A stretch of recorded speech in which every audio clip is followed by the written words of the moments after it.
Hello. So maraton na buntag sa ato tanan guys. So almost mag mag 12 o'clock na sa good noon. So guys, for today's vlog, ihaw po ako ng gangis ug magkampsad ako guys ng kinilaw na saang with lato. So guys, here we go.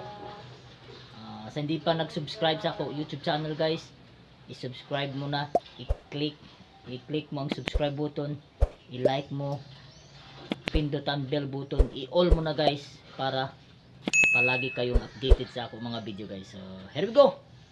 Una pa itong hitan pa. Tara. So may niya ako kuan sinugba na gangis guys, ipagkalamin ni. Wow na wow. So ini nang saang ato anay limpihan guys, panguhaan tanay ng kuyo kay baga katagas na kuyo nita. Sama zone pagkuman nato pagkuha ng mga kuyo ato limpihan, then hiwa-hiwa na nato sa zone ay daan balipadyon ay pagkalami. Oh tanawa saang presko pagkarazaw guys, kaina zone tagasod diri sa bayay. So shout out sa mga di doon mga barkada ta. So guys, please follow sa ako Facebook, sa ako TikTok, Sorsor Kid, sa ako YouTube channel Tackles TV.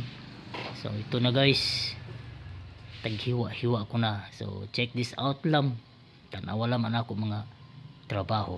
So, ayay, ito na, kumpleto na ko dyan ng lamas mga amigo.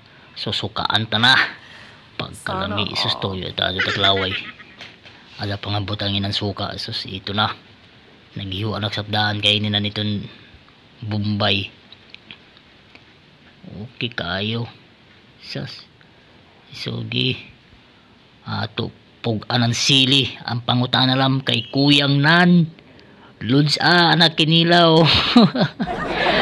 Nakalimot ako mga amigo.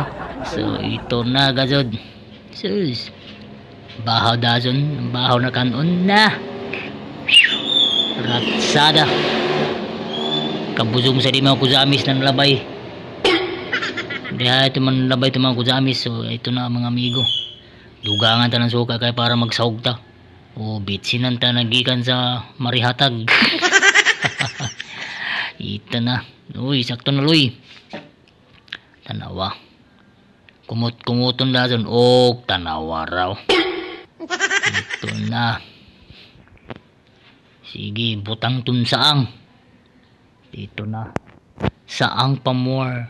So ang mga amigo, lami ka na putahay gazo basta ni saang. Ang ganahan ko sa saang adobo sa nan kinilaw.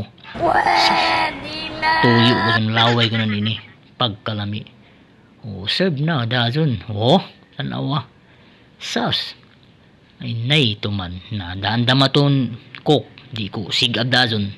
Okay tanawa mga amigo, to ako gangis pagkalami. Okay pa sa alright. Happy lunch sa ato tanan mga amigo.